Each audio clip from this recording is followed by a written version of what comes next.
Welcome to the complete animation of Nick Wilde from Walt Disney Animation Studios' masterpiece of an animated feature, Zootopia. Zootopia continues to be the studio's best movie in their modern era. The era that started with Tangled and continues to this day. Zootopia just is the best. And at the moment of this video's writing, we are still waiting for its sequel to come out in 2025. And I guess I want to start off this commentary by talking about how much I absolutely despise trailers for movies. I like to be pleasantly surprised. I like to go into something knowing as little as possible and being delighted by what it gives me. And as such, I am on media blackout for Zootopia 2. I've already seen too much. I've seen a couple promo images here and there, and it's like, I really wish I hadn't seen those. Like, if I could go into the movie without even seeing a poster for it, I would like that, but it's just not to be. In this day and age, the best I can do is see, oh, there's an image for Zootopia 2. Well, better move past that, but I already saw it. But as soon as the trailer drops, I'm not watching that. In fact, I even have a temporary rule on my own Discord server that everybody there can't talk about Zootopia 2. Or Sing 3 or the bad guys 2, because I just want to be surprised. And apparently that's not a super common way of thinking about it, because I have a brother, and he said that he's the exact opposite. Before he ever even thinks about watching an entire movie, he has to watch every scrap of promo material that has been put out for it. And I guess it's different. Everybody's different that way. But Zootopia 1 continues to be so good. Yes, there's a sequel coming, but regardless of whether or not the sequel is good or not, it'll never change the fact that Zootopia, the 2016 original feature film, is an absolute triumph. It is so good in every way that you have to start really getting into nitpicks to find major faults with the movies. Like, for instance, the background characters in a bunch of scenes, especially in crowds, they really don't stand up to close scrutiny. Or the lighting in some scenes, sometimes it feels like it could use a little more, like maybe just a little bit of atmospherics in it. But then there are other scenes where it's like, holy cow, the sheer expression on this character's face, the way they talk, the way they move. Yeah, this movie is so good. And the story is so good. I think that basically the only fumble that this story made was its twist villain at the end.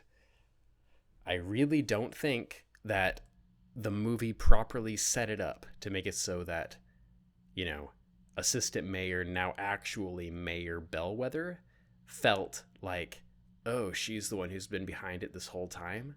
It doesn't feel satisfying. And as far as just major story beats go, that is the only major criticism I have against this movie. Everything else is amazing, especially the relationship between Nick and Judy. Nick and Judy's relationship is one of the best examples of a relationship where it starts out, as just strangers, but then it quickly evolves into something a little more personal after, Nick hustled Judy to help with, his own ends. taking advantage of her kindness. And then the way that they're able to evolve that into a genuine friendship, one where like they're able to talk about the way that they treated each other, it's so good. I still think that Judy's like little speech where she's apologizing to Nick after she finds him again is still one of the most emotionally charged character interactions I've ever seen. And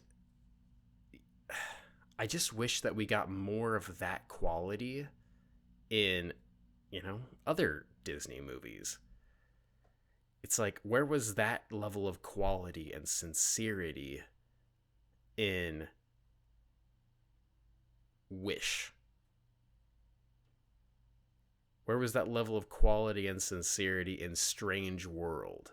Strange World, one of these days, I don't know if I can even bring myself to make a complete animation of anything in Strange World.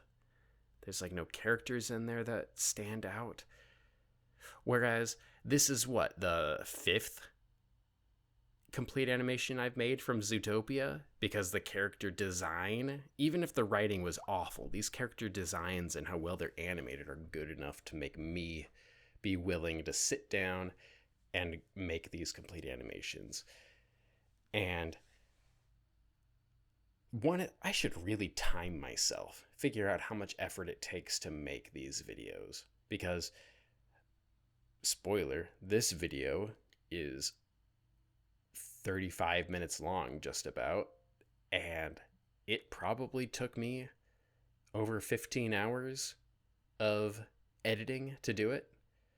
When I edit these videos, I'm not, just zeroed in solely on the video itself. I usually have a YouTube video open on another tab, listening to it while I edit. And I don't know, I like the way I make my videos. It really is a hobby. People talk to me about how, you could make your videos so much better if you had a real script, if you increase the production values. And to that, all I can say is I make my videos as a hobby. It is something that I enjoy doing. And you're right. I could increase the production values. I could make my videos objectively better than what they have been for, the last 3.5 years now. I've been pretty consistent about making my videos like this. And yeah, I could make these videos better, but it would sap the fun out of it for me. I would stop making them, because I think there's a level of effort that everybody is willing to put into any project, and if the effort is too great, then oftentimes the project just ends up not getting done. And so my videos, like them or hate them, they are what they are, and I don't think I'm going to be changing that anytime soon. And I'll never get tired of combing over the footage of Zootopia. Every major character is so well animated. The way that they're able to just perfectly have facial expressions and lip sync, it's so good. And regardless of what movies come before, what movies came after, this movie will always stand as an absolute triumph. This movie is so good. And the things that I want to see in the sequel are a big mix of more of the same, but also improved. Because one of the things about 3D animation is it is so inexorably tied to the technology of its day. There is no escaping, technical limitations when it comes to computers. Computers only have so much processing power. There's only so much memory available. There's only so much physics simulation and light simulation, because I believe this is one of the earlier movies that Disney used their new path tracer for lighting. Like, those are all limitations, and they've gotten better since. And every time I see one of the early 3D animated movies, especially movies like Bolt or Ice Age, I keep thinking, this is a good movie because it's a good movie, but egads, the technology is beginning to show. Zootopia isn't quite to that level, where it's like, it's so old that it feels like you're looking at a relic from a bygone era of computing power. But even so, it is beginning to show its age in small ways. And you just think, what would this movie look like if it was made today? And that's something you don't get with traditional animation. Like, I recently watched Snow White and the Seven Dwarfs, the recent 4K re-release of the movie. And that movie looks perfect. It is absolutely flawless image quality that could not really be improved on. And that's because of the way that it was made. It was made with hand-drawn backgrounds and hand-painted transparent cells laid over them one after another. And that's it. And that's how animation was until, the early days of 3D animation, when you get Toy Story. And it is ageless. It is timeless. Snow White and the Seven Dwarfs looks as good today as it will ever look. Ever has, ever will. But then you go and look at movies like Ice Age, or the first Toy Story, or A Bug's Life. And they're good movies because they're good movies, but their visuals are such a product of their time that they date themselves. And I often wonder, what would those movies be like if you could have the exact same movie? Like, the exact same animation data, the exact same camera framing. Like, everything is the exact same, except for they redo the textures and the lighting and the fur. It's like, what would those movies look like if they were remade to a modern standard? And I'm not sure that it would be a strict improvement, because a bunch of the time the visuals are made with the limitations they have in mind. But then there's movies like Zootopia, where everything, like, there's a plateau when it comes to 3D animation. Zootopia was at the beginning of that plateau, where, looking at Zootopia, there's not much in there that can be improved that drastically through modern tech, but there is just enough where it's like, what would it look like if the fur was just that much better? What would it look like if the lighting was just that much better? And I would like to see it like that. But the absolute costs of doing that are, like, yeah, it'll never happen, but I think it would be interesting to see. This is one of the beginnings of what you're seeing now with Nick and Judy searching through the limousine parked in Tundra Town. This is the beginning of them actually having a good relationship with each other, where right now Nick felt like he was being dragged around and he just wants to get off the hook for the crimes that he could be charged with. But Judy tricked him, and he did not like being tricked when he is usually the one doing the tricking. And you can tell that he does respect Judy just a little bit more after that. And that's one of the nice things about this movie. This movie takes the time to develop characters. You go back and you watch movies like Sleeping Beauty or Snow White and the Seven Dwarfs, and it's like there is no character development there. They're like, yeah, they get married and live happily ever after at the end, but where did that come from? Because in Sleeping Beauty, the prince and Aurora had one scene together while they were awake and could talk to each other. And then after that, there's basically nothing. But they're supposed to be happy and live happily ever after at the end of that. It's like, where did that come from? And then you compare that to movies like Tangled, where Eugene and Rapunzel, they spend almost the entire movie together, and their relationship grows accordingly. And so that's one of the things that I like in modern storytelling, where it's like, if people are supposed to be friends, give them time to interact with each other. Let the audience see something. And Nick and Judy's relationship really goes hard in that. I'm not the biggest fan of the whole storytelling trope where characters start out disliking each other but then eventually grow to like each other. That I kind of like stories where characters start out trying to be pretty good friends, and then that friendship just grows from there.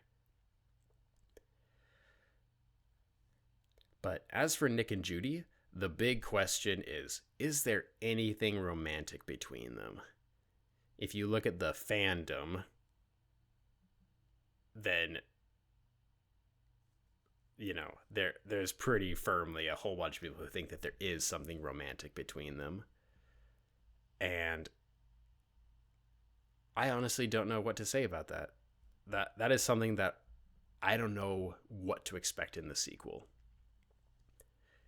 In the sequel, are they going to make it a romantic relationship? Are they going to solidify that, nope, this is just them being really good friends? I don't know.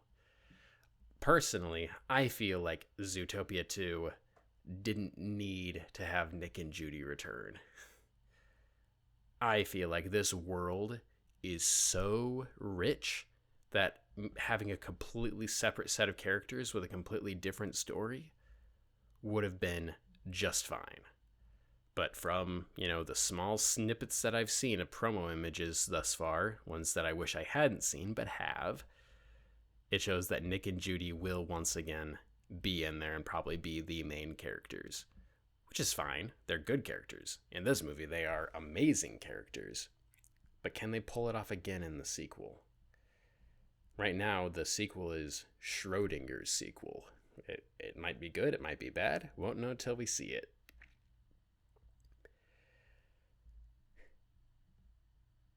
And the things that I wish that the sequel could do would be to just take this world and have completely different characters. Like, look at Lightyear that Pixar did. Why couldn't we get a Zootopia movie that was kind of like that? Where it's like, Zootopia obviously has, modern technology, which probably means they have a space program. How cool would it be to see the animals in this world being astronauts? I think that'd be pretty cool. Is there a good story there? Maybe not, but it would at least do more to help flesh out this incredibly rich world. I've spoken at it before, but it bears repeating. Zootopia is probably the animated film that does the most world building ever. It's like even more than Transformers 1. That's one of the things that I really liked about Transformers 1 is how firmly, obsessed it was with its own fantasy. It had its own mythology, its own creation story. It had its own, afterlife. But Transformers 1 was building on what had come before. It's like you could tell that it was referencing things that hardcore fans of the Transformers franchise, they would pick up and notice, and it would be good for them. Whereas for people like me, who have basically seen the other feature films and nothing else of Transformers, that movie, it's like references to deeper world building. Mostly just felt to me like, oh yeah, there's a whole ton of stuff here that I could look into if I want to. It's like, it felt like it was being loyal to what had come before. It didn't feel like it was building the world for my sake. Whereas Zootopia, there was no Zootopia before this movie. This movie had to create an entire world within its own runtime. And not only did it create an entire world, it created a world that has good public transportation. It's like, did Nick and Judy have to pay to get on this gondola that takes them from the Rainforest District downtown? No, they just got on. Why can't our cities be like this? Why can't the cities in America be just like, hey, here is a city. If you don't have a car, that's fine. We've got enough things to get you where you need to go anyway. I don't know why, but all like cities in these animated movies, Zootopia, Kung Fu Panda 4, Kung Fu Panda 2, the cities always seem to be better built than the cities in America. Cities in America are obsessed with having roads everywhere so that the people in their cars can get wherever they want to. And if you're not in a car, you're not doing it right. But in Zootopia, Nick doesn't have a car. The car that he drives around sometimes, that's Fink's car. Is that his name? I don't even know his name. No, Fennec. Fink is from the Wilde Robot. Speaking of Fink from the Wilde Robot, I should probably do a complete animation of him sometime because he is the best character in that movie. And one of the things that you'll notice about my videos is I don't do main characters that often. Most of the time, the videos I make, like a long video is one that's 7 minutes long. This one is over half an hour long. And I don't have a script. I am just here spouting into my microphone thoughts about the movie. And sometimes I feel like I'm running out of things to say. And it doesn't help that I've said so much about this movie already, because I've done, the complete animation of Judy Hopps, of Sam the Otter from Zootopia Plus, all of the wolves from Zootopia, Gazelle, Mrs. Otterton, although I think this video will come out before the Mrs. Otterton one, and now Nick Wilde. This is the 6th video I've made about Zootopia. This movie has to be something pretty special for me to willingly make videos like this. This wasn't a Patreon request video. Usually those are not this long anyway. So this scene where Nick and Judy are with Assistant Mayor Bellwether in her office, some people try to point at, there's a post-it note on her computer that says, "Call Doug." The movie doesn't really draw attention to that. If you're just watching the movie casually or just watching it for the first time, you're probably absorbed with what's on the screen of the computer rather than all of the, business accoutrements surrounding it. And even if you did look at that and be like, would that post-it note that says "Call Doug" on it, would that stick out enough to make you think, "Call Doug"? That is something important. I should remember that for later. That is something to remember so that as I think about the mystery that's unfolding here that might, shed some light on it. It's like, and I only bring that up because I once made the observation that Bellwether being the surprise villain at the end didn't feel earned because there was basically nothing to suggest, to hint at her. And somebody said, oh, there's that post-it note that says call Doug, as if that's supposed to be, that is an obvious enough clue to show that, oh, as soon as we meet this other character, Doug the Ram, who was working on extracting the serum from the Night Howlers, it's like that is supposed to somehow be enough of a clue to hint back towards Bellwether. Like, yeah, they're sheep, and I guess that kind of makes sense, but I just stand by that Bellwether being a surprise villain was not properly hinted at, wasn't properly developed, came out so far out of left field and didn't mesh with everything else that we knew about her. It just didn't feel right for the story. But everything else about this movie is so good that it doesn't really matter. And that goes back to something I've also talked about in many other videos, is that movie critics are the worst. I used to subscribe to, some channels that reviewed movies, but in order to drive clicks and get engagement, unless a movie is absolutely incredible, usually they always have an overly negative way of talking about the movies. It's like, there's no charity allowed here. If this movie does anything wrong, we have to focus on that. Whereas in actuality, movies are like an hour and a half long or more. When a movie is that long, it has a lot of stuff to show you. Can't we, all agree that some of the stuff might be good and some of the stuff might not work? And maybe some of the times the stuff that it got right and was enjoyable, that's enough to say, hey, this movie's actually pretty good. Or is it like, hey, this movie just has absolutely zero redeeming qualities, when actually it does have redeeming qualities, but it has, some stuff that's not that good. Like, even me, who has so much negative to say about Strange World, I will still give full credit where it's due that movie is filled with some pretty awesome visuals.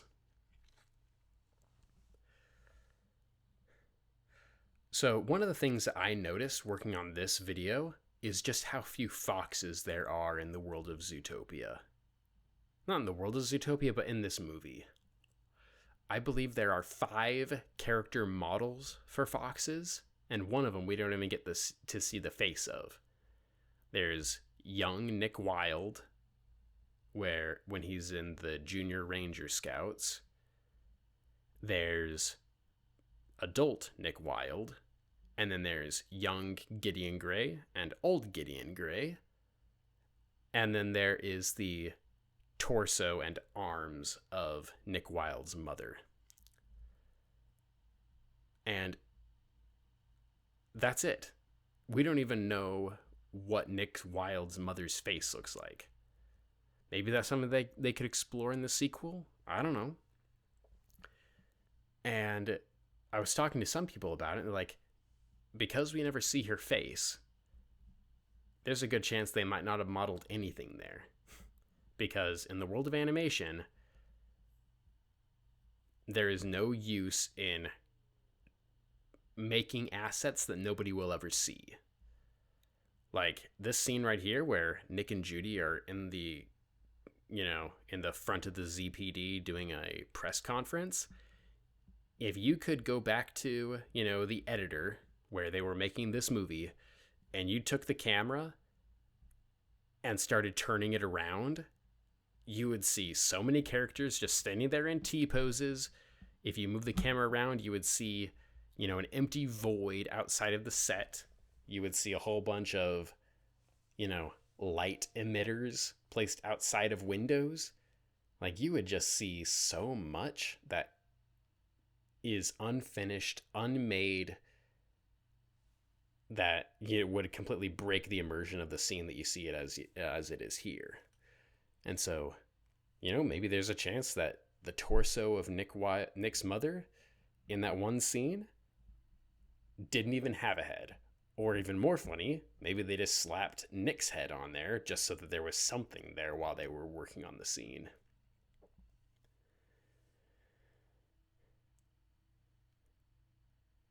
This scene right here, where Nick is confronting Judy about the things that she just told the world,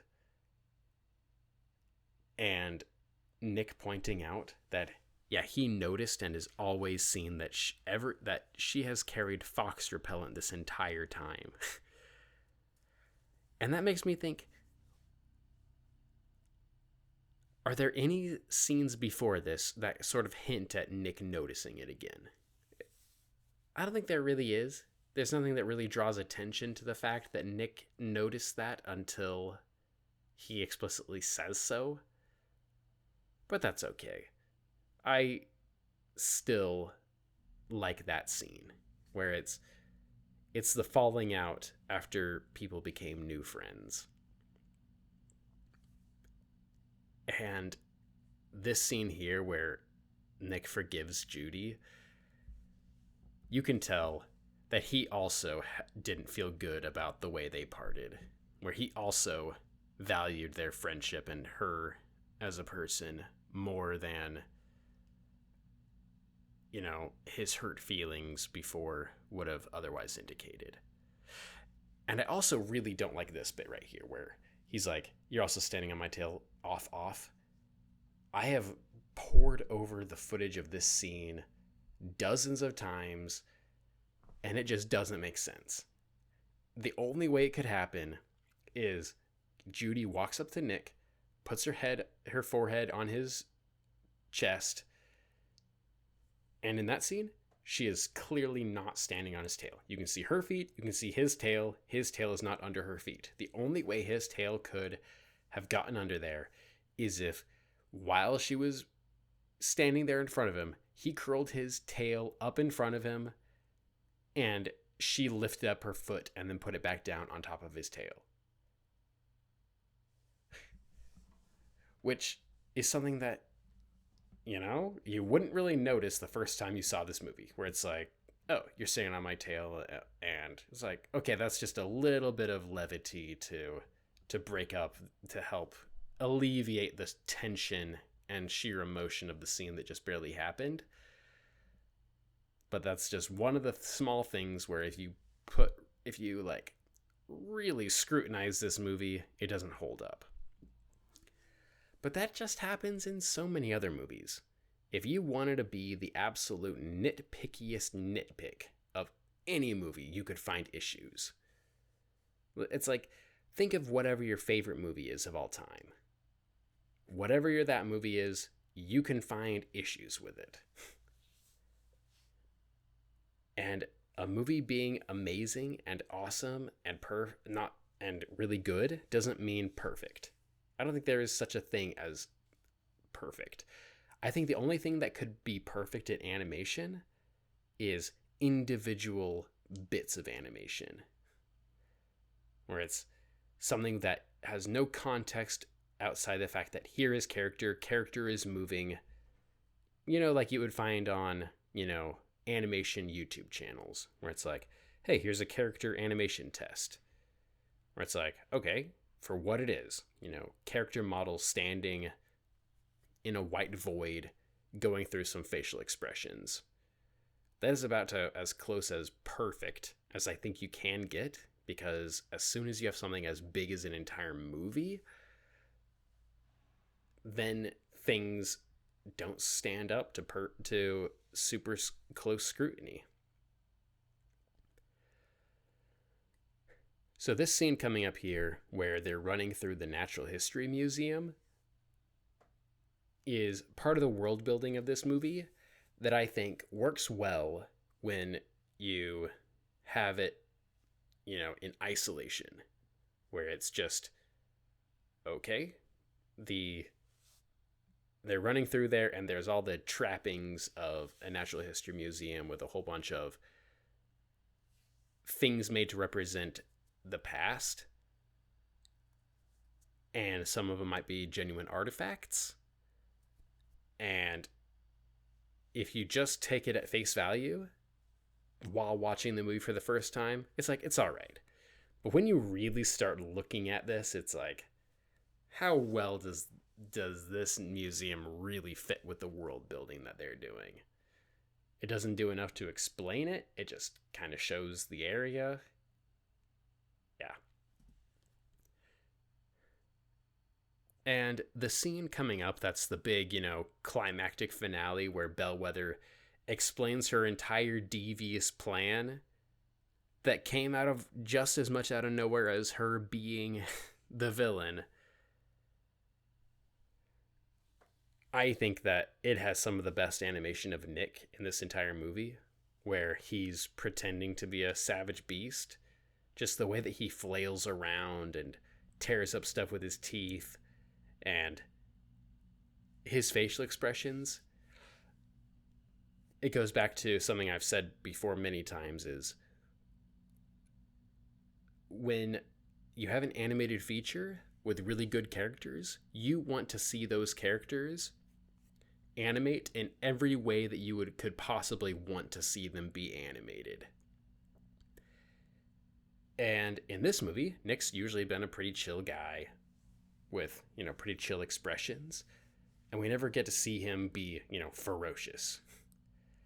And right here, it's like, we do get to see Nick be ferocious. We get to see him walking on all fours and have wide eyes and bared teeth.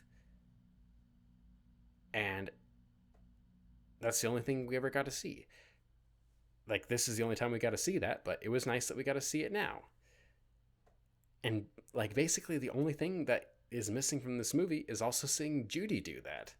We get the story of a bunny, being possessed by night howlers and going savage and biting someone else. But we don't get to see that. And I think that would have been neat to see a savage non-predator. But they only talk about it. And I think that, visually speaking, that's one of the places where this movie could have done more. If they had a flashback to when Judy's uncle bit her mom, that would have been something. One of the things that I noticed about this movie is all the police officers, they're all big animals. Even though they're not all predators, they're all large animals. And so Nick and Judy being police officers makes them stand out, not because... I think they're also all... No, I think there's one other female officer. I think Francine, the elephant. I think she's a female elephant. So yeah, Zootopia, really good movie. Really long movie for me to make this much of a commentary on, but it's really good and I recommend it to anybody who hasn't seen it yet. Thanks for watching.